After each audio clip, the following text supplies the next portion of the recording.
On the way back from the dungeon, the hero Luke expelled Kai. Kai looked at the others and understood it had already been decided. Bria, the female warrior, was grinning. Rick, the sage, looked pleased. Frey, the elf archer, only shrugged. Sylvie, the priestess, kept her eyes down. Their reason was simple. Kai was no longer useful. Rick had learned a spell to open treasure chests, so even Kai's last special role was gone. He mocked Kai for thinking a support thief belonged in the final party meant to defeat the Demon King. Kai argued that he scouted ahead, mapped dungeons, found traps, disarmed them, and supported the party with tools and timing. Rick cut him off. He said items were nothing special. Scouting and trap detection could be done with magic. Mapping could be done with magic too, and another sage would join them soon. From now on, only firepower mattered. Kai went quiet, because they had already planned his replacement without telling him. Then Bria demanded all his gear. She claimed most of it had only been found because the party had been with him, so it all belonged to them. Kai fired back that he was the one who found the chest and risked opening it. Rick twisted that into theft and called party loot party property. Kai called them shameless. They had thrown him out without warning and were now trying to strip him of everything. Bria laughed and made it clear they had never seen him as a real comrade. Frey backed her and treated it as the hero's order. Kai refused. He had risked his life for that party too many times to hand over everything. But once the hero expelled him, Kai no longer had to obey him. Rick mocked that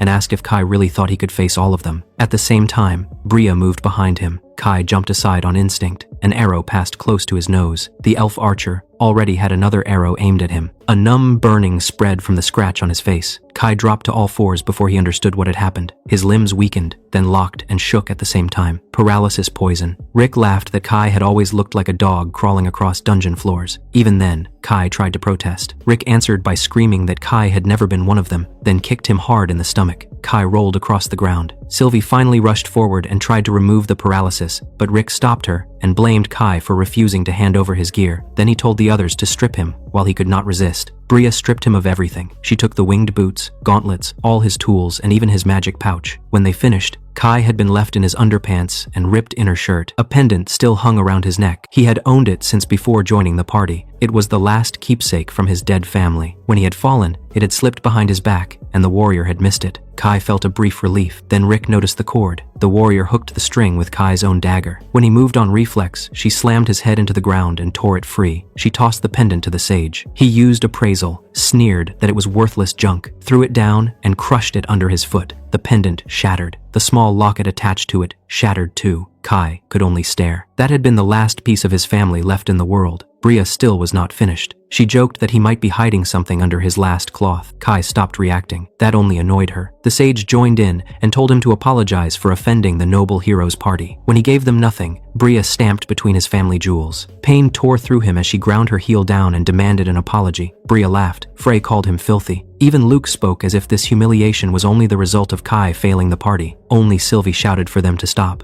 Kai heard her voice from far away. Then the pain dragged him into darkness. When he woke, he was lying on a dusty road. That was how Kai was cast out of the hero party. There was nothing noble about it. Aerys moved through the dark forest with one hand pressed to her torn wing. She was a demon. Even wounded, she still carried the presence of a high-ranking monster. Now she moved like prey. Not long earlier, the hero's party had stormed her dungeon, the Tower of Ruin. The tower was filled with evil mist that should have slowed humans, but they walked through it without hesitation. Aerys had prepared layered traps, meant to kill anyone careless enough to remove the first trigger. A single thief dismantled all of them. Then her monsters fell. Even so, the party reached the rooftop. Aerys ruled the Tower of Ruin and held a high seat in the Demon King's army. At first, she still believed she could win. On the open rooftop, she used the sky, her wings, and distance to keep the party pinned down. Then, the thief threw a strange web. She ignored it because human status attacks meant little to demons, but the white sticky web wrapped around her wings, dragged her to the rooftop, and turned the battle into a 1-against-6 fight on the ground. From there, the fight tilted. The hero made a reckless charge, and Aerys blasted him with dark fire. For a moment, the party almost broke. Then, the thief moved. His body flashed red, and he crossed the distance in a heartbeat. Aerys twisted away from a killing blow, but his dagger still tore through her wing with a slash far too sharp for a scout-class fighter. She had to give up on finishing the hero. She forced open her damaged wings and jumped from the rooftop. As she fled, she heard the hero shouting in rage, ordering the thief to stop her from escaping. After that, everything blurred. She crashed into the forest below the tower. The wound in her wing closed just enough to stop the worst bleeding, but it swelled and burned. Normally she could hide her wings, but the damage was too severe. Then the fever hit. Her body turned heavy. Chills ran through her. while her head burned. She could not tell if it was poison, sickness, or something from the wound. Half blind and half lost, she wandered through the forest, afraid the hero's party was still hunting her. Eventually the trees thinned, and a human road appeared ahead. For a human, that would have meant safety. For a demon in this condition, it meant death. Panic drove Aerys toward the other side of the road, but fear of the hero behind her dulled her senses. She noticed nothing until one of the men called out. 5 bandits stood in front of her. 2 more were moving through the trees on each side to cut off her escape. Aerys clenched her teeth and tried to gather the little magic she had left. Her vision swayed. The bandit leader saw how weak she was at once. With a filthy smile, he offered to spare her if she stopped resisting and went with him. Aerys could never read human faces well, but greed and lust needed no explanation. His men spoke openly about what they wanted to do to her. Some joked about breaking her limbs and horns first, so she could not fight back. Aerys had climbed from the bottom of the Demon King's army to a high seat through sheer effort. Ending here, in the hands of road thieves, felt too cruel to accept. If she had to die, she would rather have died to a real hero, not that fool from the tower, a true hero, a human even a demon could respect. The leader stepped close, grabbed her chin, slid a knife into the front of her outfit, and began to cut the fabric. A thick red thorn burst through his palm. The red thorn was Kai's skill. The bandit leader screamed and stumbled back, clutching his ruined hand. The others turned toward the bushes and shot arrows at once. Kai stepped out and caught the arrows with his fingertips. The bandits froze. A short while earlier, Kai had been dumped on the road with nothing. Then he ran into this. He had no special reason to save a demon. Aerys had been his enemy on the Tower of Ruin, but he had no intention of standing by while scum like this dragged anyone down. The bandits attacked together. Kai moved first. He drove a fist into one man's stomach, crushed another man's neck with his elbow, and kicked a third man under the jaw. Those with blades only died faster. Only the leader remained. He survived because he caught Aerys from behind and pressed a knife to her throat.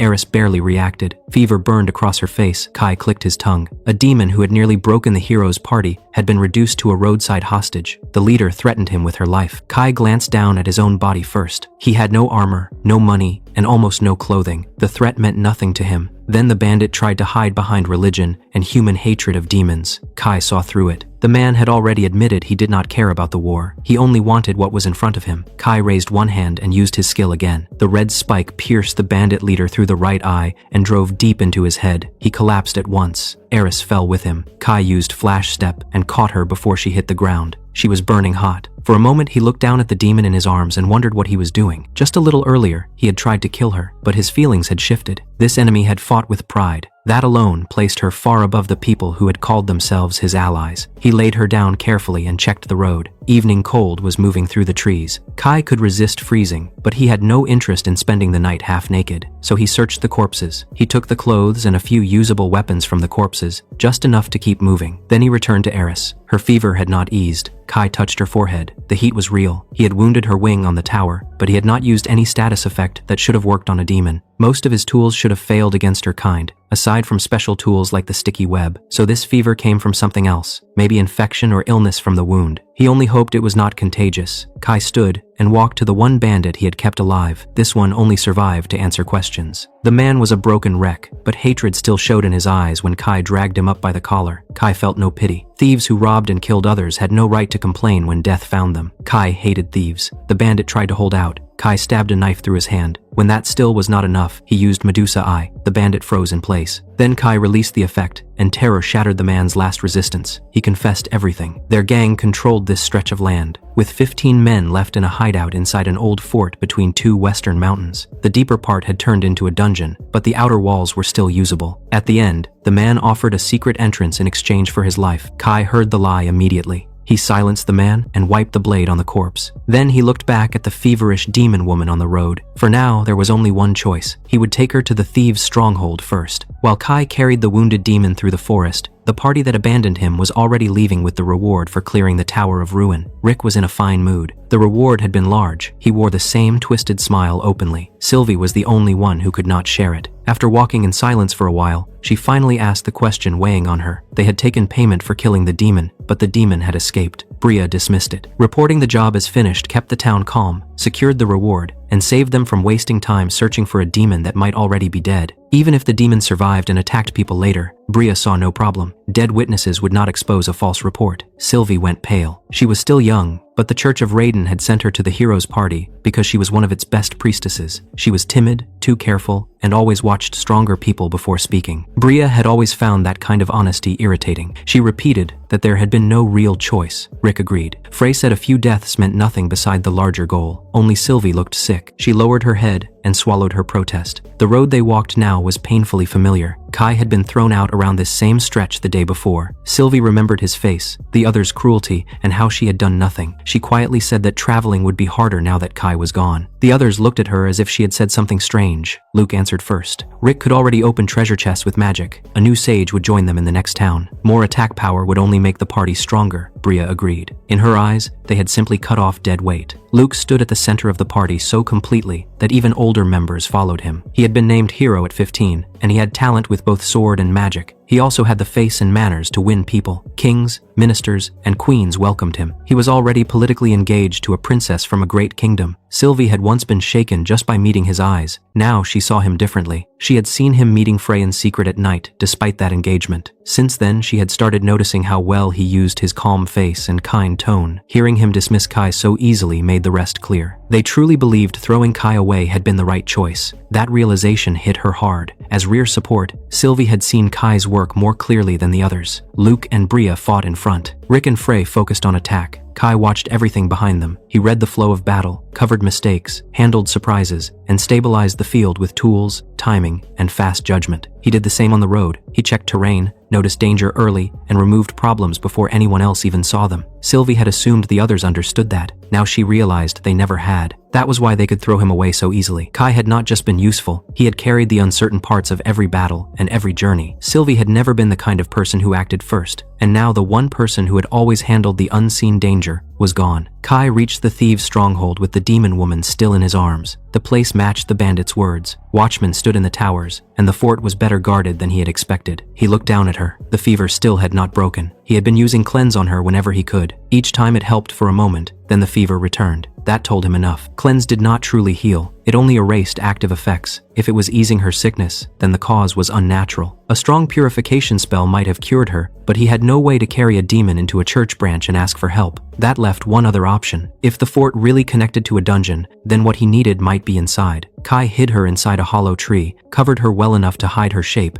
then circled the fort through the dark. The watchmen were alert only in the laziest sense. He reached the ditch unseen, used wall transparent, and checked inside. Most of the thieves were gathered in the fort. Some were asleep, some were playing cards, 3 were still on watch. For once, the dying bandit had told the truth. Kai used a movement skill to reach the wall, but landed harder than he wanted. One guard heard the sound and leaned out. Kai answered by driving a thorn through the man's throat. The body crashed below. Shouts spread through the fort. The thieves rushed toward the gatehouse instead of fleeing. That suited him. Kai stepped into the firelight. The first thief saw him and shouted. More men crowded into the yard below. Kai exhaled once and used storm breath. A freezing storm crashed into the yard. Frost covered the walls, the ground, and the men caught in the blast. When it ended, the thieves had become nothing but ice statues. He moved and killed the remaining lookouts, one by one. Kai lowered the drawbridge from inside and returned to the hollow tree. The demon woman was still breathing in weak, half-conscious bursts. He carried her inside, found the cleanest bed in the fort, and laid her down. Then he searched the thieves' things until he found usable clothes and gear for himself. Then he moved deeper into the fort. At the rear of the fort, inside what had once been a church chapel, he found a black vortex where the altar used to stand, a dungeon gate. Kai stepped into it without hesitation. When the demon woman finally woke, Kai was already in the room, resting against the wall. If she attacked the moment she opened her eyes, he wanted space to move. She recognized him at once. Her body tensed, her eyes sharpened. Kai saw enough to know the truth. The sickness was gone. The spirit water from the dungeon's healing spring had worked. She did not thank him. Instead, she stared at him and made it clear she remembered exactly who he was, the thief from the hero's party, the one who broke her traps, shut down her monsters, trapped her wings, and cut her when she nearly killed the hero. Kai admitted it. Then she noticed something stranger. They could understand each other. That should not have been possible. Until now, every demon he had fought sounded like they were speaking some unknown tongue. She told him the truth. The Raiden god's blessing on heroes, and those tied to them, was also a curse. It planted hatred toward demons and cut them off from demon speech. Kai went still. That meant only one thing. He was no longer counted among the hero's companions. Then she asked the obvious question. If that was true, why had he helped her? Kai did not answer right away. He first told her where they were and what had happened. This was the old fort the thieves had been using. The men who attacked her were dead, That only made her more suspicious. Why would a human kill humans for a demon? Kai answered sharply that those thieves were not truly his people. She pushed back. In her eyes, heroes were not much better. Humans hurt others when it suited them, then wrapped it in noble words. Kai answered that demons and the Demon King threatened humanity first. She said demons would tell the story the other way around. Neither convinced the other. Then she asked again why he had saved her. He answered that it had been impulse. He could not stand the thought of men like that dragging her down and ruining her last moments. She reminded him what kind of enemy she was. She had used the Tower of Ruin to spread miasma and weaken the nearby human lands. Kai had no clean answer to that.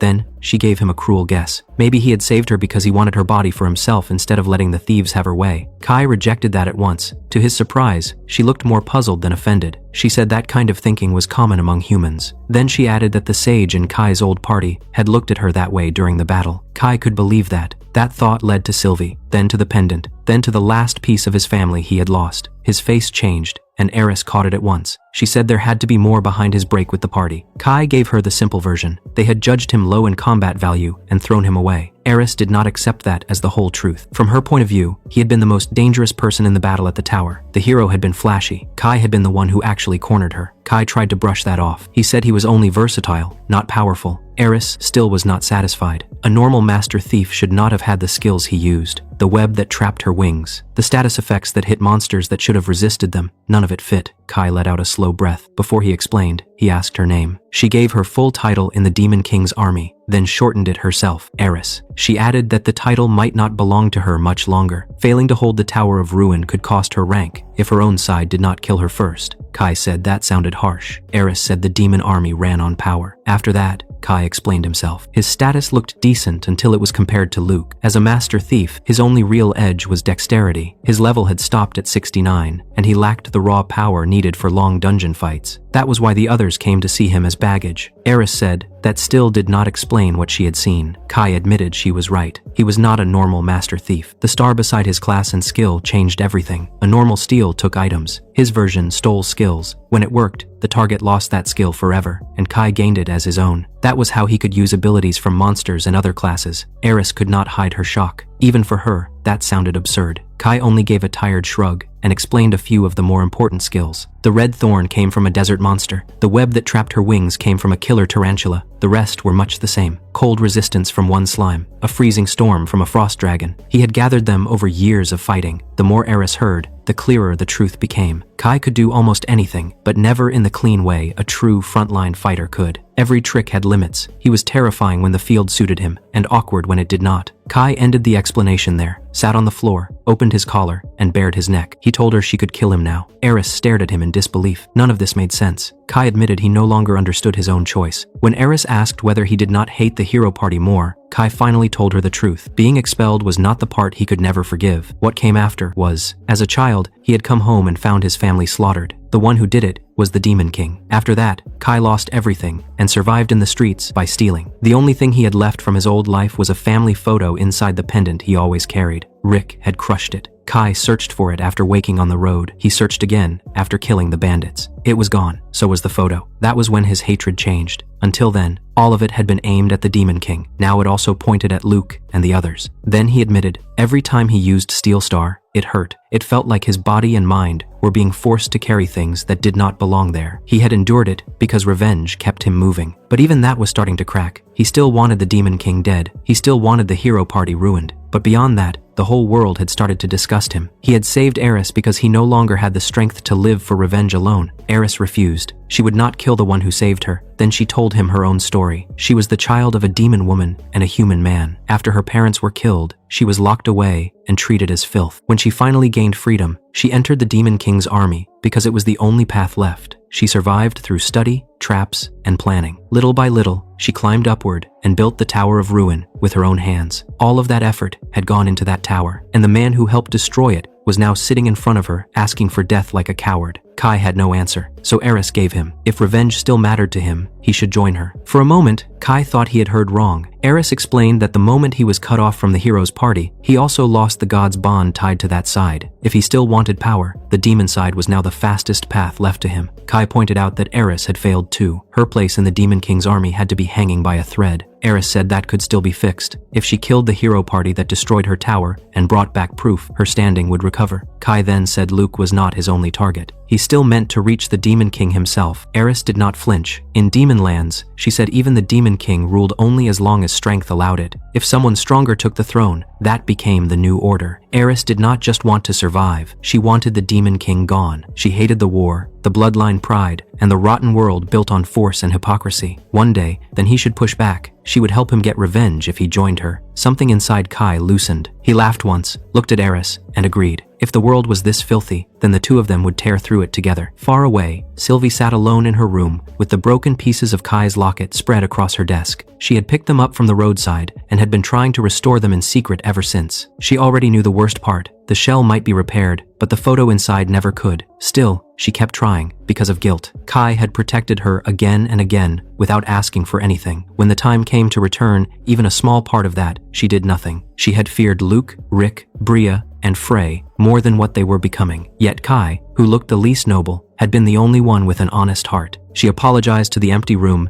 and kept using restoration magic through her tears. After clearing the Tower of Ruin, Luke and his A-rank party left and headed for Nesca. At the Church of Raiden, they accepted a new dungeon request. The branch chief praised them for clearing a miasma-filled tower and said they were already close to S rank. Everyone looked pleased. Sylvie only stood there, filled with guilt. Their new member was already waiting. She was a sage. In her early 20s, she introduced herself as Alice. She looked polished, with carefully kept shoulder-length hair curled at the ends. Luke introduced the new formation. He and Bria would stay on the front line. Rick and Alice would handle the middle. Sylvie would remain in the rear, and Frey would shift into flexible support. Alice praised the setup, and Luke liked hearing it. Rick liked something else. His eyes were already roaming over Alice's body, while Frey watched Luke warm to her attention and turned colder by the minute. Sylvie noticed that Alice was doing more than being polite. She was securing her place in the party as quickly as possible. Seeing that, Sylvie had one bad thought. If someone else was going to be pushed aside the way Kai had been, Frey might be next. The party left Nesca that same day and reached the troll cave the next morning. On the way there, they tested the new formation against wandering monsters. The results looked strong. Then he led the party into the troll cave with full confidence. Sylvie always hated entering dungeons. The troll cave was already dangerous enough that weaker monsters had started spilling outside, but an A-rank party still should have handled it. At first, the new formation even looked strong. The two sages blasted apart the first troll groups near the entrance. Bria liked the faster pace. Rick tried to act close with Alice, but she slipped away from him and praised Luke instead. Luke enjoyed that more than he should have. Then, he made the first mistake. A thin wire was stretched across the wet stone floor. Luke stepped into it. An arrow shot out at once. He bent back and cut it in one smooth motion. The move was impressive. The problem came right after. Alice calmly asked if the party had no scout. Luke quickly said Rick could detect traps and open treasure chests. Alice asked, if that was true, then why had no one been checking for traps now? Luke stumbled through an excuse and told Rick to start doing it properly. Rick cast his detection spell. Red lights appeared across the cave, marking wires, jaw traps, and false floor circles. He grumbled at how many there were. Alice looked surprised. Trolls using traps was common knowledge. Everyone should have known that before entering a troll dungeon. Rick laughed it off and said they had been dealing with stronger enemies lately. Alice told them to be careful. She had only just joined and still did not know the party's movements well enough to react cleanly to sudden trouble. Then Frey snapped at Alice and told her to stop acting like she understood the party better than its own members. Alice gave a flat apology, then asked who would disarm the traps now that they had been found. Luke froze. He had only planned for chest opening and trap detection, never for trap removal. In the end, he told Frey to do it. Frey accepted. She had high dexterity, and simple traps were within her reach. That was enough to move forward. Frey disarmed trap after trap, while Luke praised her for it. Alice sounded impressed too, and Frey clearly relaxed under that praise. Sylvie only grew more uneasy. Frey crouched at another wire trap that looked almost the same as the first one, but this one had a thinner line running from the release mechanism toward the marked pitfall below. Sylvie looked up and saw a small hole in the ceiling. She remembered Kai's rule for layered traps. Block the hidden outlet above first, then deal with the obvious mechanism. Frey did not notice that. She reached for the visible line. Sylvie shouted, before she could stop herself. Frey flinched and cut the wrong line. A spear shot up from the false pit, barely missed her face, and slammed into the ceiling. Rick's spell had marked the surface trap, but not the device buried below. The others were still trying to understand what had happened when Sylvie shouted again. The real danger had not even started yet. She pointed to the small hole in the ceiling. It was a sound tube. The spear launch had sent noise through it. The trap had not only tried to kill them, it had also signaled the trolls. As the others stared, Sylvie forced herself to think. She tried to track the route the way Kai had taught her, but the truth hit before she could finish. No one had been mapping at all. Then, troll cries rose from both front and rear. Alice stared in disbelief when she heard that no one had been mapping. She had assumed Sylvie or Frey was doing it from the back line. Sylvie explained that she was already busy maintaining the holy barrier against miasma. Frey had been forced onto trap work she was never trained for. Rick could detect traps, but he could not keep a mapping spell active at the same time. Alice grabbed Sylvie in panic and demanded to know how the party had ended up like this. Luke cut her off. There was no time. They had to break through either the front or the rear. Sylvie warned him that the forward route still held traps. Luke said the trolls would trigger them first. Sylvie shut that down. Trolls were, like most dungeon monsters, they had a skill that let them ignore traps meant for intruders. Luke clearly did not want Kai's lessons brought up again, but there was no room left for pride. The troll cries were already getting louder, and the numbers sounded far worse than anything they had fought on the road. Sylvie finally understood why the reward had been so high. Luke chose the rear as the better route and started giving orders. Bria and Rick would hold one side. Luke and Alice would force open the other. Frey would support whichever side needed her most. Sylvie would keep everyone alive. Then Sylvie gave another warning. They could not spread too far away from her. Luke stared at her in disbelief. That had never been a problem before. Sylvie almost said why. Before Kai was expelled, part of the burden of resisting miasma had quietly been taken off her shoulders. Now that support was gone. Fear stopped her again. So she only said that healing both sides at once was already pushing her limit. If the party spread too wide, she would not have room for strengthening magic or proper healing. That hesitation cost them. By the time Sylvie forced her mind back into the battle, both sides had already met the trolls. Bria was the first to realize something was wrong. The trolls were stronger than they should have been. Her massive sword should have overwhelmed creatures like this. Instead, the trolls kept twisting around her attacks with slow, ugly movements that somehow matched her timing perfectly. They moved as if they knew where her blade would land before it came down. Rick fired water blast from behind her. It killed only one. The others held their ground. Frey fired a rapid chain of arrows next. The trolls either ducked or knocked them aside. Sylvie understood that these were variant trolls. The damp cave had likely given them water resistance. The other skill was worse. They could read incoming physical attacks. Luke turned in frustration. A troll's club crashed toward him. He barely caught it with his sword, and another troll moved in from the side while his weapon was pinned. Frey saved him with an arrow through the attacker's eye. Then she shouted at him to stop panicking and think of a way out. So Sylvie forced herself to speak clearly. The troll's reading skill only worked against one opponent at a time. If they were locked onto Luke or Bria, then an attack from another angle could still hit. Frey took control of that role. She told Luke and Bria to stop trying to kill everything themselves. Their job was to hold the trolls' focus. They listened. Luke and Bria started drawing in multiple trolls at once, forcing the monsters to read only them. The instant that happened, Frey attacked from outside that focus. She turned from front to back and back again, dropping trolls with quick, clean shots. The monsters could no longer read in time. At the same time, Sylvie warned Rick and Alice to stop using water magic. The cave was clearly favoring the trolls against it. Rick switched to rock bullet. Alice answered with lightning. Those spells worked far better. Several trolls fell at once, but the pressure did not break. Every troll they killed seemed to be replaced by another one coming from deeper in the cave. They kept coming from both sides, without end. Rick was the first to say what everyone knew. If this kept going, he and Alice would run out of MP before the battle ended. Once the panic passed, Luke finally started acting like a hero again. He gave clear orders. Bria would hold one side with her wall magic. Everyone else would focus on Luke's side and break through the rear. If they could force open one direction, they might still escape. Bria used defensive magic. A huge wall of light formed in front of her and moved with her body. It blocked the trolls from rushing through and cut most of the damage coming her way. Sylvie shifted almost all her attention to Luke's side. At the same time, she started counting in her head. Kai had once told her to count buff durations instead of trusting instinct. If she knew exactly how long the magic wall would last, she could stop worrying about Bria for a few seconds and pour everything into the breakthrough. She stacked attack and defense magic on Luke. Then Luke cast clock acceleration. Luke and Frey moved faster. Rick and Alice recovered their casting speed sooner between spells. Sylvie kept counting. Clock acceleration would end slightly before her defensive wall. That gave them only a narrow window. It worked. On Luke's side, the trolls began falling much faster. Luke, Frey, Rick, and Alice forced their way back to the last four-way intersection they had passed. The next problem appeared. The route they wanted was gone. The passage ahead had collapsed. The right side route had collapsed too. Both were sealed by rubble. Trolls alone should not have been able to do that.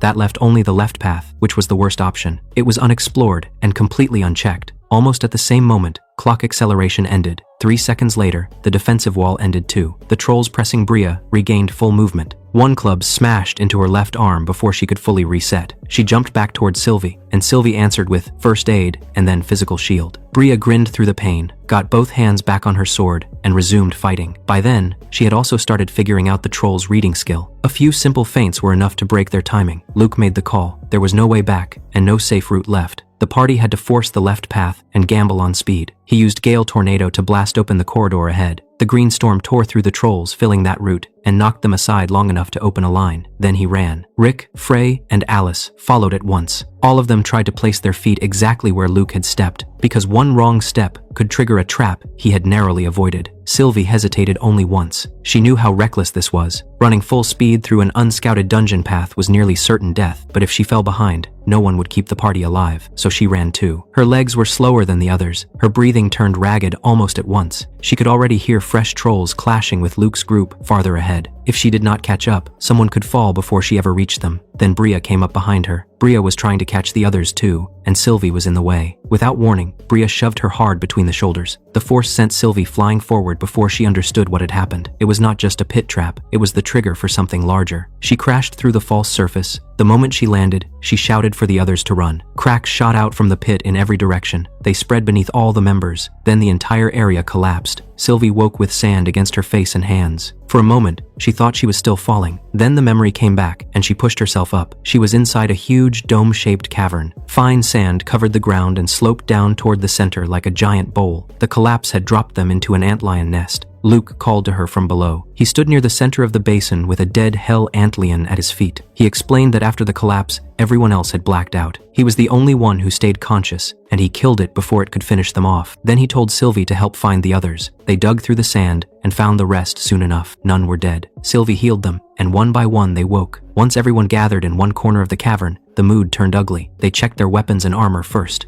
Nobody had lost their gear in the fall. That should have been good news. Instead, it only made the earlier failures look even worse. Alice stood up and demanded an explanation. Why had an A-rank hero party entered a dungeon with no proper scout? Who was Kai? And why did everyone go stiff whenever his name came up? Frey tried to turn it back on her first. She said Alice, joining under those conditions, was suspicious too. A capable sage wandering around without a party was not normal. Alice admitted that, in her last party, the men started fighting over her. She admitted she had encouraged that more than she should have, because it was easier in the short term than letting the group break apart openly. In the end, that party's hero threw her out because her presence kept the team unstable. Frey called her rotten. Alice did not deny it. Then she said, it was this party's turn to talk. Luke tried to stop Sylvie from speaking. Alice cut him off. Party members left all the time. Normally it was handled through discussion and proper separation pay. If that was all this had been, nobody would be acting like this. That was when Sylvie finally said that Kai had not left by agreement. They expelled him without warning. They stripped his gear. They left him on a monster road with nothing. Alice stared at her in shock. She asked why. Sylvie answered that Luke had decided Kai was no longer useful in battle. Alice asked directly if they had thrown Kai out just to avoid paying him. Luke denied it, but even he did not sound convincing. Alice explained what a hero's expulsion really meant. Once a hero formally threw someone out, every major party would see that person differently. Unless there was some extreme reason, no serious hero party would take them in. It did not just remove someone from one team, it could ruin their whole future. Luke seemed not to have understood that. Rick had. That became clear the moment Alice looked at him. He lost his temper at once. He complained about money. He complained that Kai had been dead weight. He complained that bringing Alice in had cost a lot. Then his words turned uglier, as if the gold spent to recruit a pretty woman should have bought him more than her magic. Even Alice looked stunned for a second. Then her face hardened with disgust. She turned back to Luke and asked if he really meant to stand beside that kind of thinking. Luke tried to hide behind the same excuse again. Kai had not been useful anyway. Alice rejected that too. From everything she had already seen in this dungeon, the truth looked obvious. Kai might not have been the strongest attacker, but he had clearly been a first-rate scout. He had been so reliable that the rest of them stopped even noticing the work he was doing. Luke finally snapped. He declared that his judgment was absolute. It was his party. One man leaving meant nothing. He was the chosen hero. This disaster was only another trial placed before him by the Raiden god, and he would turn it into proof that he deserved S rank. Still burning with that pride, he drew his sword and pointed it at a crack in the rock wall where another tunnel continued. He said they would leave through there, or maybe clear the boss first if needed. Then he started walking. The others argued and told him to stop, but all of them followed anyway. They had no real choice. A party like this could not survive without its hero, and Luke knew that perfectly well. In the end, The others talked Luke out of trying to clear the whole dungeon. They only wanted to escape, so the party moved again. Sylvie also gave them the only direction. The dungeon had been sloping downward ever since they entered, so in theory, climbing upward should bring them closer to the exit. After a while, Luke asked why they still had not found a recovery spring. Alice explained that recovery springs did not appear in fixed places. They formed where the Raiden god's power entered the dungeon, so finding one required accurate pacing, mapping, and calculation. Nobody had anything to say to that. They only kept walking. Their real problem now was MP. Rick said he had about a third left. Alice answered that she had 94. Luke asked how she could know that so exactly. Alice stared back and asked how he could not. Sylvie thought of Kai again. He used to track everyone's MP with tiny error and pace the party around it. Later, Sylvie suddenly stopped. The area looked familiar. The others saw nothing. She saw a hanging stone shape above and a trap opening in the floor. This was the place where Frey had mishandled the layered trap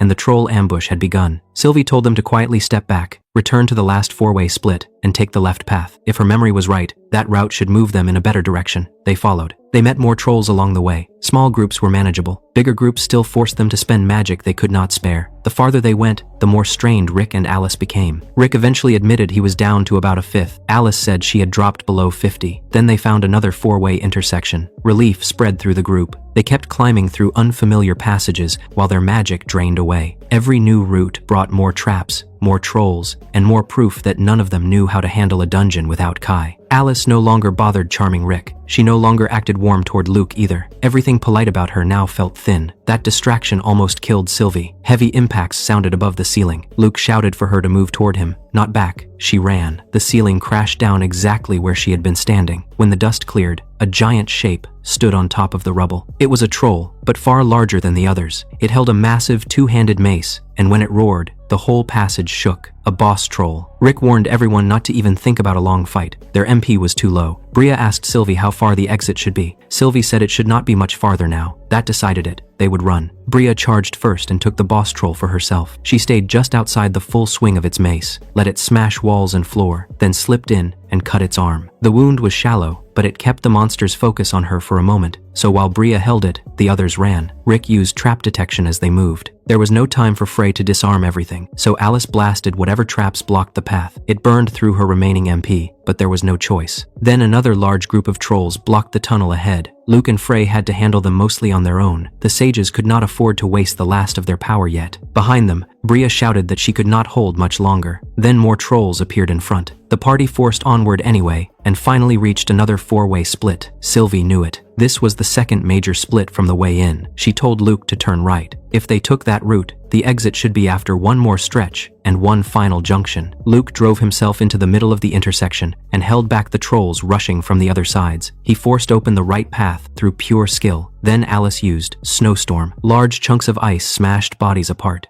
Then Alice called for Luke. Luke called for Bria. Bria used a stun strike to stop the boss troll for only a heartbeat, then broke away and ran. Luke slipped back and joined the others. Now all six had turned right. If they could just keep running, they would be close. But the danger had not eased. The boss troll was still behind them, smashing forward through the tunnel. More trolls were already filling the way ahead. Luke had no MP left for hero magic. Alice had enough for one more real spell. Luke told her to use it on the front. Alice fired Thunderbolt and opened the path one last time. After that, they ran in a narrow line. Luke first, then Frey, then Rick, then Alice, then Sylvie. Bria stayed at the rear, sometimes moving backward so she could keep the boss troll in sight. At last, they saw the final four-way split ahead. Hope returned, for one brief moment. Then everything started to fail at once. Frey ran out of arrows and had to draw a short blade. Luke was already fighting without hero magic. Rick and Alice were both dry. Their kill speed dropped sharply. The front could still move, but too slowly. The rear could not keep the boss troll back forever. Bria used every fighter skill she still had. Then even those ran out. Only cooldown remained. The boss troll kept coming anyway. Bria was pushed all the way back toward the middle of the group, almost into Sylvie. Everyone's face changed. Fear was now completely visible. Everyone, except Rick. He suddenly said he had a plan. Luke demanded to know what it was. Rick answered by casting Glacier Spear straight into Alice. The ice lance pierced her leg and pinned her to the ground. Freezing magic spread across the floor and locked her lower body in place. For a second, nobody moved. Then Alice screamed. Rick laughed. He had lied about his remaining MP. He had saved this cast on purpose. Alice knew too much now. If she got out alive, she would report everything to the church, so she had to die here. Better still, she could die holding the monsters back for the rest of them. Luke shouted at him. Rick shouted back that if Alice lived, Luke could lose his standing as a hero. That was all that mattered now. Sylvie understood another part of it then. Bria had not been pushed back by mistake. She had been drawing the boss troll closer on purpose. The trap was already set. Rick then cast Photon Ray and wiped out the trolls in front of the group. At the same time, Bria activated the defensive wall again. This time, the wall of light did not appear only in front of the boss troll. It rose between Alice and the rest of the party. Bria grabbed Sylvie by the back of her robe and started dragging her away. Luke still hesitated for one moment. Alice begged him with everything she had left. She swore she would stay quiet. She swore she would do anything if he saved her. Luke looked at her, flinched, and chose himself. He blamed her for asking too many questions and ran. Frey followed without a word. She did look back once. What showed in her eyes was tangled and ugly. Guilt was there. Sylvie struggled against Bria's grip and demanded to know if this had been the plan from the start. Bria stopped, yanked Sylvie close,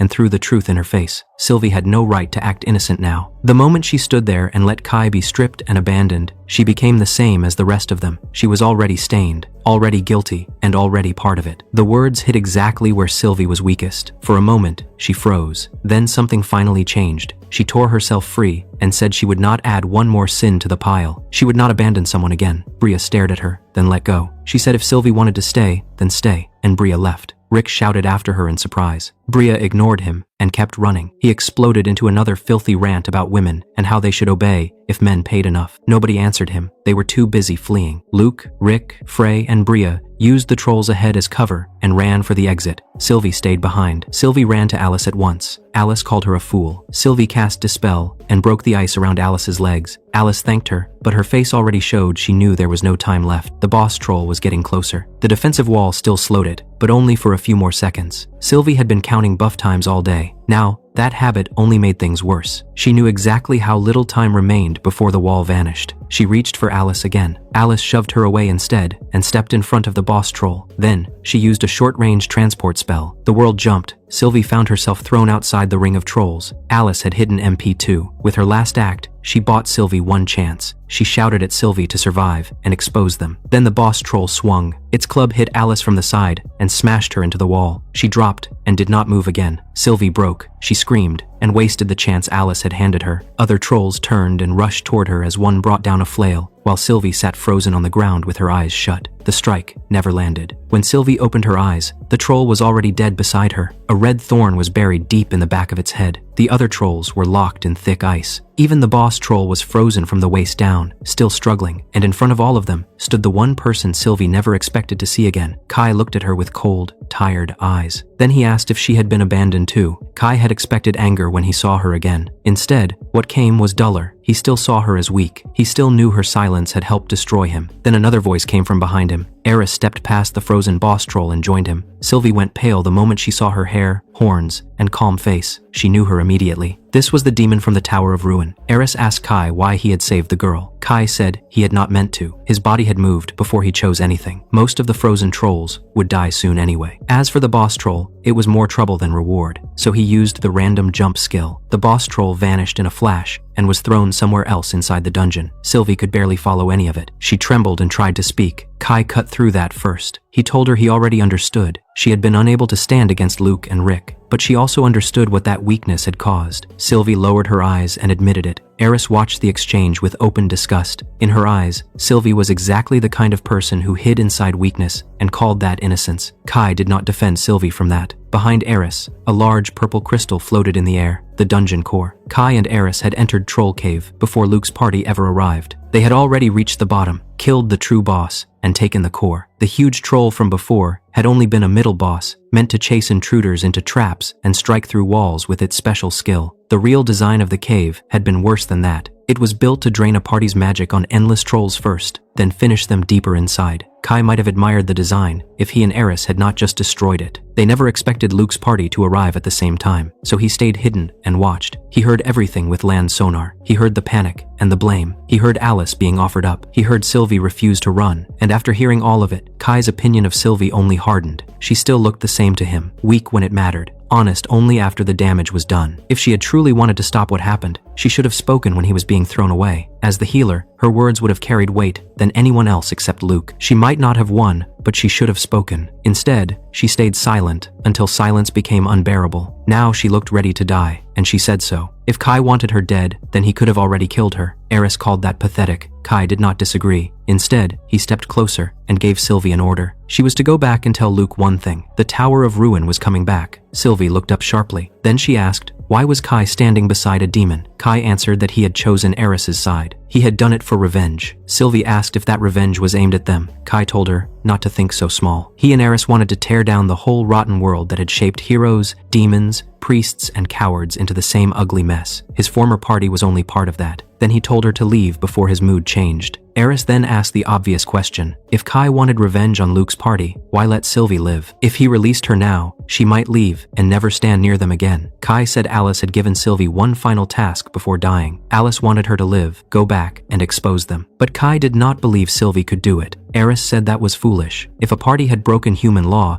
reporting them should be simple. Kai shook his head. Luke's party had already lied to the church. If they had honestly admitted Aerys escaped, they would have been forced to stay and hunt her through the forest. The fact that they were now in Troll Cave proved they had already reported the Tower of Ruin as cleared. If Sylvie reported them, the church would likely send them back to the restored tower to fix the disaster before deciding their punishment. If Sylvie stayed silent, the revival of the tower would still expose the lie and force the same result. Either way, Luke's party would be dragged back to the Tower of Ruin, and Sylvie would be caught in it too. Kai added one more point. Sylvie could try to run, but the Church of Raiden was everywhere. It was not only a religion, it was the force that held human lands together against monsters and demons. It tracked hero parties, judged their standing, and carried the authority of the Raiden god. A person who fled after knowing this much would not stay free for long. Then Kai said that Sylvie looked crushed by guilt, but that was only half true. She hated the pain more than she hated the wrong itself. She did not choose evil on purpose, but she could not openly condemn it either. That was why Luke and Rick found her so useful. One day, Kai said, someone like Rick might corner her with indecent intentions, and she would likely freeze there too. Sylvie called that cruel. Kai said it was simply true. Still, he admitted one thing had surprised him. He had not expected her to stay behind with Alice. Sylvie asked why, if he had been watching, he let the others escape. Kai answered that killing such a broken group would not satisfy him. He had already chosen where he wanted to crush them. The Tower of Ruins. What truly irritated him was that they nearly wiped themselves out before he could use them properly. He faced Sylvie one last time. She could do whatever she wanted now. Report them, stay silent, sink into guilt. It no longer mattered to him which road she took. What disappointed him was not that she had been weak once. It was that after everything he had taught her, she still had never learned to stand on her own feet. Then, he turned away. He told Aerys it was time to go. After escaping Troll Cave, Luke and the others shut themselves inside his room at the inn. Luke, Rick, Bria, and Frey only traded dark looks and waited for someone else to speak first. Rick finally did. In his view, there was nothing left to debate. They had to give up on the request, report the failure to the church, and ask for new members. Luke rejected that. He did not want to report his failure or admit how badly things had gone. Rick shut that down. Without a healer, they were finished. They had lost Alice and Sylvie in one run. Even if they wanted to continue, they could not. Replacements for a party like theirs came through the church, Bria agreed. That was especially true for healers. Most priests were raised by the church. The few wandering ones outside that system usually came with trouble already attached. Luke kept searching for other options, like private contacts or taverns, hoping they could find someone themselves. Rick rejected all of it. The church controlled party recruitment for a reason. If a hero party tried too hard to avoid church mediation, it immediately looked suspicious. People would assume the party was hiding something. The church would notice later anyway. Luke had no answer, so the question changed. If they had to report, how would they report it? Rick answered that the safest story was to make the party look unlucky. Better to make it look like a failed run and a tragic accident. Bria agreed. A new member had joined. A disaster had followed. If Alice was blamed for the collapse and Sylvie died with her, suspicion might stay on simple incompetence. Rick said Sylvie's death would have solved another problem too. She had looked ready to crack under guilt sooner or later. He admitted he once saw some use in keeping Sylvie around for reasons that had nothing to do with healing, but Kai had taught her too much caution. She locked her door and layered protective magic every night. Bria laughed at him for being seen through that easily, so they went to see the branch chief. There, Luke performed grief. The act came easily. He described Alice as a brave new ally who had stayed behind so the others could survive. He spoke like a young hero crushed by the loss of a precious comrade. The branch chief believed him. When the old man asked whether Alice had at least proven useful before dying, Luke said without hesitation that she had saved all of them. That answer hit the branch chief hard. He lowered his head and quietly grieved for her. Then he began worrying about the next problem. A new healer would be difficult to arrange quickly. Luke and the others were about to discuss replacements when the office door opened without warning. The branch chief turned in anger first. The party turned in fear. Sylvie stood in the doorway. Then she said she would tell the truth. Luke moved before anyone else and lunged at her. Sylvie had prepared for this. Before entering the room, she had already set a ward that punished anyone who approached her with impure intent. She raised a divine barrier around herself, and he slammed into it and was thrown back across the room. Rick started casting at once. The branch chief stopped him with one sharp command. He asked her name. She answered clearly. Then he reminded her that he had just been told she was dead. He asked whether she had somehow survived after bravely staying behind with Alice. Sylvie said no. That report itself was false. She said the party had abandoned Alice as bait. She said Rick had pinned Alice to the ground with ice after her MP ran dry. Alice died. Sylvie survived only because a demon spared her. That alone shook the room, but she was not done. She then said the earlier report about the Tower of Ruin had also been false. The tower had been entered, but its master had escaped. Worse, the demon told her the tower would soon return. Bria called her a liar at once and demanded proof. Sylvie admitted she had none in her hands, but proof was already on its way. The demon side had taken a dungeon core from Troll Cave. If that was true, then the Tower of Ruin would revive soon enough, and the lie would expose itself on its own. The branch chief did not dismiss that. Instead, he noticed something else in Sylvie's words. She had said she could no longer take part in their evil. That meant there was more than one wrong here. Rick tried to shout her down. That was when Bria lost patience. She rushed Sylvie before anyone else could react. The branch chief bound her in holy light before she reached her. Church staff rushed in from the hall, and the branch chief gave direct orders. Luke, Rick, Bria, and Frey were to be detained at once. Luke almost reached for his sword. Rick stopped him. Frey supported staying calm. In her view, this could still be turned around. If they were questioned separately and answered steadily enough, Sylvie's word alone might not ruin them. So the church questioned them one by one. It went badly for their party. Sylvie's account stayed steady. The others did not line up nearly as well. Small gaps started opening between their versions. Then the final blow came the next day. The Tower of Ruin had returned. That proved the report false. The branch chief immediately moved towards stripping their party of its standing, but Sylvie opposed that. She insisted that they clear the restored tower themselves, taking responsibility for what they had done. The branch chief wanted harsher punishment, but politics made that difficult. In the end, the party was forced to take responsibility and return to the restored tower, with its rank reduced to C. The party turned on each other almost at once, then fell into bitter silence. Even then, the party still had a practical problem. No healer had been assigned to replace her. If they were being forced toward the Tower of Ruin again, then Sylvie had to go with them. There was no other workable answer. That only made the anger worse. Then Sylvie revealed one more thing. She had not told the church who restored the tower. She then told them that Kai had done it. That name hit the group like a spark in oil. All their fear, shame, and frustration found one target at once. The story twisted itself inside their heads almost immediately. Kai was no longer the man they had betrayed. He became the cause of everything, the root, the reason their lives were collapsing. Luke seized that version first. He declared that Kai was the true source of this disaster, and that he would be dealt with. Sylvie said nothing, but the disgust on her face was plain. Kai and Aerys waited in the master room of the restored Tower of Ruin. The room at the top was wide, warm, and shaped for a dungeon lord's comfort. Kai sat on the bed, while Aerys leaned against him and watched a crystal sphere. Their bond had deepened quickly after they joined hands, and neither of them denied it anymore. Aerys tilted the crystal sphere so Kai could see. Inside, Luke's party was climbing through the tower again. It had a new scout. The boy in front was slim, dressed in black, and moved too sharply for a normal thief. His lower face was covered, and even his knife had been darkened. Kai watched him for a moment and gave his judgment. He was not a thief, he was an assassin. And not the clean kind trained for formal war either. More likely, he came from the darker side of human society. Aerys asked how good he was. Kai said the boy was decent for his age. His basics were solid, but assassin skills were better for killing people than clearing dungeons. Against monsters and bosses, many of their best tricks failed. Against humans, those same tricks became deadly. Aerys found that amusing. The Raiden god had made a class better suited for human killing than demon war. Kai said there was no point trying to make perfect sense of the gods. One thing was clear. If they had brought in an assassin instead of getting a real scout through the church, then the church had probably refused them proper support. The party must have found the boy through money, pressure, or one of Bria's uglier methods. Then Aerys pointed out something else in the sphere. Sylvie was occasionally giving the assassin directions. Kai went quiet for a moment. Some of what he had taught her had stayed with her after all. Aerys noticed the look on his face and smiled faintly. Kai said it changed very little. He and Aerys had no plan to kill all of them deep inside the tower. That would have been too simple. They only needed the party worn down, HP lowered, MP drained.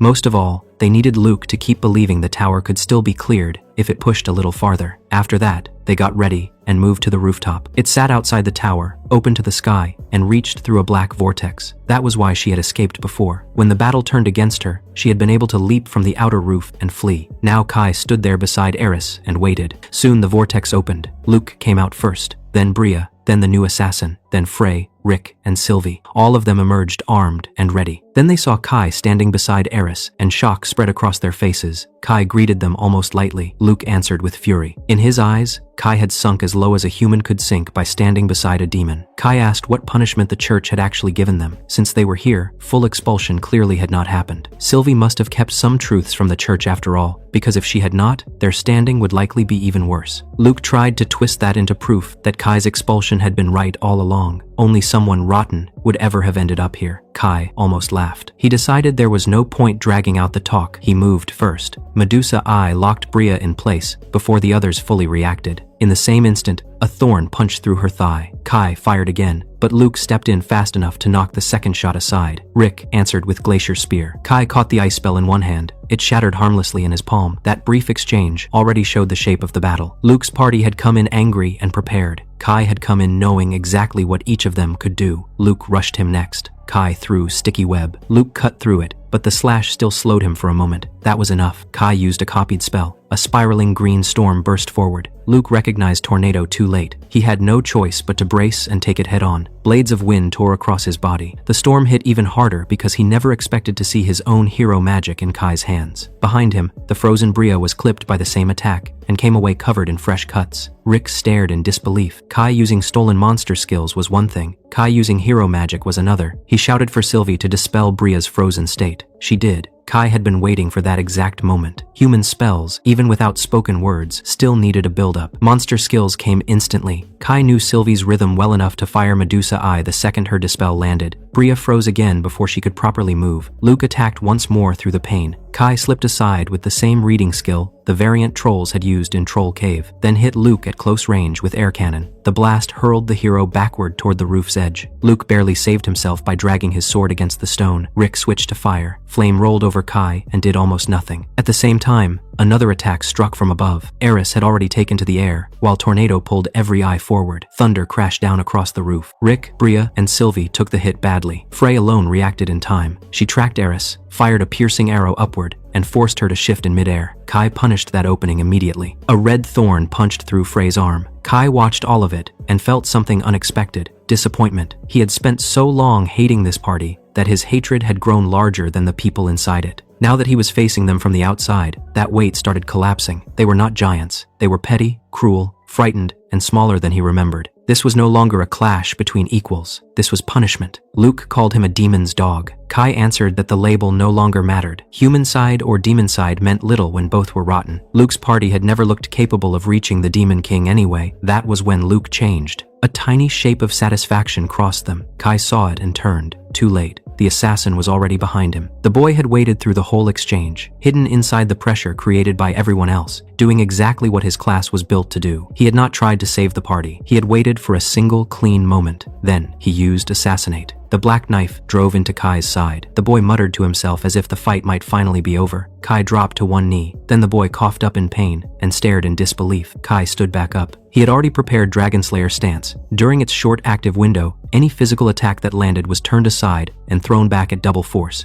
Assassinate still counted as a physical strike. The reflected hit rolled that same chance on the assassin instead. The boy died almost at once. Bria screamed his name, so that was it. The masked assassin had been Cran. Kai had suspected from the start that the boy was one of Bria's broken toys. Her reaction confirmed it. Kai told her he had no personal grudge against the boy. He had at least given him a quick death. The moment Sylvie removed Bria's paralysis, Bria rushed in with murder in her eyes. Kai stopped her again with Medusa Eye. Luke attacked from the front at the same time. Kai slipped past the strike, and Aerys answered from above with another thunderstorm. Rick, Frey, and Sylvie were forced to take the hit together. Sylvie endured it, raised a wide healing spell, and tried to steady the group. Kai immediately sent thorns at her. She barely avoided it. That small movement told him she had actually learned something. A healer using a wide recovery spell had to expect to become the next target. He had taught her that himself. Luke came again. He cut across Kai's back. A heartbeat later, The same injury opened across Luke instead. He staggered away in pain. Sylvie answered at once with her strongest recovery magic. Kai responded with cold breath. A freezing storm rolled over the clustered party. Sylvie screamed for everyone to scatter. Luke and Frey escaped the center. Rick did not. Frost locked over his body. While Aerys hit the retreating Luke and Frey with another wave of lightning, Kai then drove another red thorn into Bria's side. Bria finally understood what he was doing. He had passed up fatal openings again and again. He was choosing not to kill her. Kai told her the truth. Until Sylvie's MP ran dry, all of them were going to keep suffering. Luke attacked again. Thorns flashed out. Luke twisted away in midair, but the thorn kept going and tore through Bria's cheek and ear instead. Her scream echoed across the roof. Kai followed with Gale Tornado. The green storm hit Luke and Bria together and carved them up so badly that even Kai decided he had pushed enough for the moment, so he called to Aerys. Aerys dropped from the sky, took his hand, and flew him high above the roof. From that height, neither side could hit the other. Kai looked down and told Sylvie she had 10 seconds to heal the party properly. It was part of the punishment. Sylvie hated him for it, but she still did it. She cast Healing Rain, then poured extra recovery into Luke and Bria. Kai counted the seconds in silence. When the 10 seconds ended, he let go of Aerys's hand and fell. He broke the landing with air cannon, but Luke and Bria were ready. Both attacked him before he could fully settle. Their blades passed through him. Only then did Sylvie realize Kai still had another hidden defense. Kai trapped Luke and Bria in red fire immediately after that. Flame Trap wrapped around them like living heat. He then froze Bria again with Medusa Eye, while Luke rolled free and tried to recover some distance. Sylvie demanded to know what had happened to him. This could not be the Kai she knew. This had to be the demon's influence. Kai told her she was wrong. Then he used another stolen trick. With a spell, he forced Luke's own hero magic back through the same system that belonged to him. Golden Thorn appeared on Luke's head. A crown of golden spikes bit into his skull and kept tightening. The damage was not even the real point. The spell existed for pain. It was torture turned into magic. Luke dropped to the roof and writhed. Frey tried to save him with an arrow. Kai reflected that too, and tore open her shoulder. Then, he placed Golden Thorn on her as well. She collapsed next to Luke, clutching her head in agony. Rick finally broke. He ran for the black vortex that linked the rooftop to the inner tower. It was gone. Kai had removed it as soon as his former party arrived. Rick turned back in panic, and Kai drained a large chunk of his remaining MP from a distance. Then he rushed in and started cutting him with a skill that lowered intelligence every time it hit. Rick stumbled, cast badly, and fell apart even faster than the others. That was when Sylvie stepped in front of him. Kai slashed her once, then again, without going deep enough to kill. She did not move. She asked if that was enough. Kai stared at her for a second, irritated by how uselessly stubborn that looked. Then he put Golden Thorn on her too, and told her to wait. Luke, half mad with pain and rage, kept cutting at Kai anyway. Nothing landed. He finally switched to hero magic and used Magma Eruption. Kai fired a glowing vine toward Aerys. She grabbed it and pulled him out of the blast zone. Aerys called down the obvious truth. He was terrible at torture. Kai admitted she had a point. Simple pain lost force after a while. Even these people were starting to adapt. The tower core had already taken enough. The dungeon had fed well on their fear and despair. Sylvie, still shaking under Golden Thorn, demanded to know what he meant by that. Kai answered plainly. This had never been only revenge. It had also been work. A dungeon could grow by feeding on suffering, fear, and hopelessness. That was why he and Aerys had staged this here, instead of taking easier kills elsewhere. Sylvie asked what difference remained between him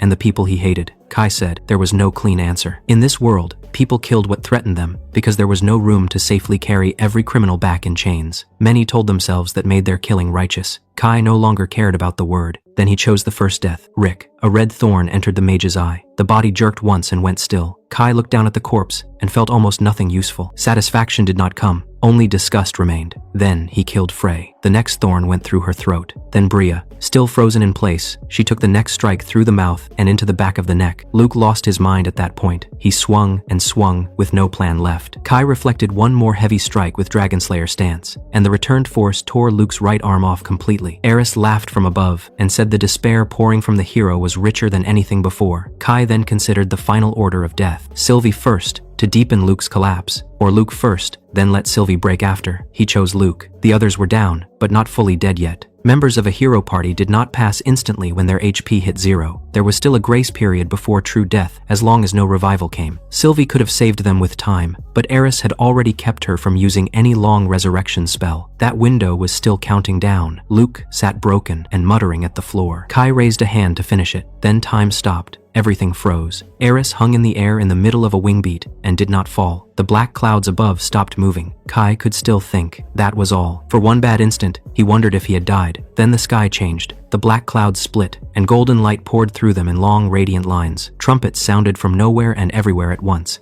Kai knew immediately that the fear and respect rising inside him was not truly his. The light itself was pressing those feelings into him. If his body had still moved, he might have fallen flat on the stone just from that pressure alone. A single beam of gold dropped onto Luke, and only Luke moved. The rest of the world remained frozen while the hero stood inside that pillar of light. His body restored itself instantly. The result simply appeared whole, as if a higher hand had reached into reality and corrected the scene to its liking. Kai felt sick with rage. This was not even a miracle with cost or shape. It was a cheap rewrite. Luke, however, saw only proof of his own greatness. He raised both hands toward the light and begged the Raiden god for power to kill the man who had sided with a demon. He said he would give anything for it. The answer came at once. Golden fire burned into the back of his hand. Luke screamed, but instead of recoiling, he thrust the hand higher and asked for more. If pain would become power, then he wanted all of it. He swore that whatever pain he received, he would repay it many times over to the enemies of the god. The branding finished. A large mark remained burned into his hand, still shining gold. Then the light faded. The clouds closed again. The trumpet stopped. Time resumed with violent suddenness. Wind struck Kai's face again. He stumbled one step and barely caught himself. Aerys shouted for him to run. Kai told her not to come close. Luke was already moving. The sword he had dropped earlier flew into his hand without him even touching it. Kai immediately used a status reading skill. The result nearly made him swear aloud. Luke's class had changed. A new mark now sat beside Hero and Hero Magic, matching the one burned into his hand. His level and major stat had been multiplied by 10. The numbers looked too stupid to be real. Luke moved. Kai did not see the start. He only understood what happened after the sword had already passed through him. Physical nullification saved him again. Without it, he would have died before his eyes could even catch up.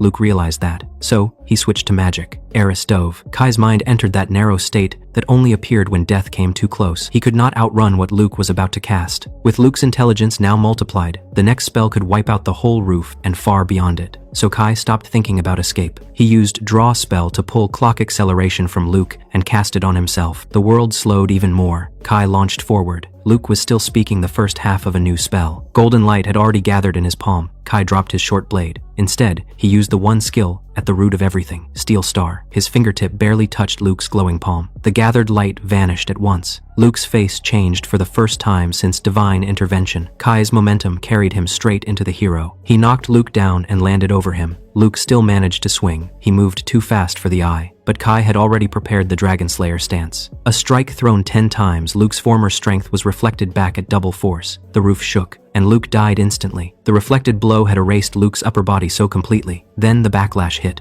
A sharp wave of nausea slammed through him. Headache, spinning vision, and the ugly feeling of something tearing through his mind all at once. He knew that pain well. It was the price of Steel Star. Every time he took a skill, his body and mind paid for it. This was worse than usual. He dropped to one knee. Aerys landed and caught him before he fell farther. She had seen the aftermath of his stealing before, but never like this. Kai managed to explain. He had taken the marked hero magic itself away, then used the reflected strike to finish Luke. If he had tried to run instead, he would almost certainly have died. Aerys was stunned by the scale of what he told her next. Luke's numbers had truly risen tenfold. That was when Sylvie spoke. She had heard something during the frozen moment. The message had told the despairing hero to surrender everything in exchange for power to kill the deviant. Then Sylvie warned him to look behind. Luke's corpse was rising. The branded hand lifted first, and the rest of the corpse came after it, like a puppet dragged by strings. The sword slid back into the marked hand and stuck there unnaturally. Gold light burst across it, and thick miasma poured out at the same time. Kai threw miasma barrier around himself and Aerys immediately. Sylvie barely got her own holy barrier up in time. He checked the thing's status. Luke was gone. What remained was some broken form wearing the name and power of the branded class. It still held massive stats and huge MP, and one of its skills was already listed as corrupted. So Kai used one of the new spells he had stolen, Apocalypse Edge. Black lightning speared down and smashed across most of the roof. It was a terrifying attack, even in Kai's weakened version. One of the few marked hero spells he could actually afford to cast with his own MP. The black lightning faded. The branded corpse remained untouched. Only then did Kai remember another stolen spell, Invincible. The marked Luke had already used it. Aerys answered with thunder of her own. It did nothing. Then the corpse moved, but the movement was wrong. This thing slid and snapped like something pulled by an unseen hand. The speed was still monstrous. Kai checked what he could. Invincible had 17 seconds left. Its cooldown would be 30 after that. That gave him a brutal choice. Survive 17 seconds without taking one clean hit, then kill it before the next impossible spell came out. He knew how bad those spells were. There was no clean answer. Then, Kai saw a dirty one. The dungeon, he shouted to Aerys. The moment the corpse stopped moving, she had to open a a dungeon gate directly under it. Aerys understood immediately. Then Kai and Sylvie worked together without hesitation. Sylvie used Holy Bind. Kai threw sticky web over it. Medusa, I failed. Sylvie followed with a weakening Holy Mark instead, and this time it landed. For a few seconds, the corpse lost its physical force completely. It could not break the web. Aerys opened the gate beneath it. The dark vortex swallowed the branded corpse whole. The gate dragged the corpse into the dungeon interior. A dungeon gate could not simply be shut, with a living target still inside. If left alone, the thing might crawl right back out once it regained motion, so Kai jumped after it. The transition dropped him into a small obsidian room. The corpse was already there in front of him. Without whatever had been controlling it from above, it had collapsed into something almost helpless. The marked hand kept lifting and falling as if the brand itself was struggling to make the body move again. The body crawled weakly toward the gate. Kai did not wait. He sent a thorn straight through the branded hand. The red thorn burrowed deep into the glowing mark. The brand resisted for a moment, then cracked. A sharp sound rang through the room. The brand shattered. At once, the corpse lost even that weak, false motion. The whole thing dried and collapsed into dark sand. Kai tried to confirm it with another reading skill, but there was no valid target left. Luke was completely gone. Only then did he sit down hard. Aerys and Sylvie came through the gate a moment later. Aerys asked at once if he was safe. Kai said yes, barely. Sylvie was there too. Kai called her a fool for following instead of running, but she pointed out the obvious. She could not fly from the rooftop, and there had been nowhere safe to go anyway. Once the shock settled, they pieced together what had happened. The branded corpse had not truly been thinking. Once it fell into the dungeon, that higher control vanished. That meant one thing. The Raiden God's hand could not properly reach into a dungeon. Aerys took that badly. She had always liked the idea of placing a final battlefield outside the dungeon, where a master could still flee if needed. Now she had to admit there was at least one reason dungeon rulers traditionally waited at the deepest point. Kai said that if they truly planned to kill the Demon King one day, knowledge like this mattered. Then Aerys looked at Sylvie and said there was no need to kill her after all. The tower had already taken enough energy from the hero party's collapse. One more human life would not change much now. Instead of thanking her, Sylvie asked a different question. Why could she understand Aerys now? During the battle at the tower before, demon speech had been impossible for her to grasp. Now it sounded like normal language. Kai and Aerys explained the truth. With Luke dead, the curse tying the party together weakened enough for Sylvie to understand demon speech. Sylvie admitted that her automatic hatred toward Aerys no longer felt as strong as before. Kai said the same was true for him. Aerys asked Sylvie what she intended to do now. Sylvie answered more calmly than Kai expected. The grand talk of gods and demon kings had never felt real to her. Their party used holy purpose as a banner, but most of its members did not truly live for that goal. Luke may have started believing his own slogans by the end. The others had only used the hero's name to excuse selfishness.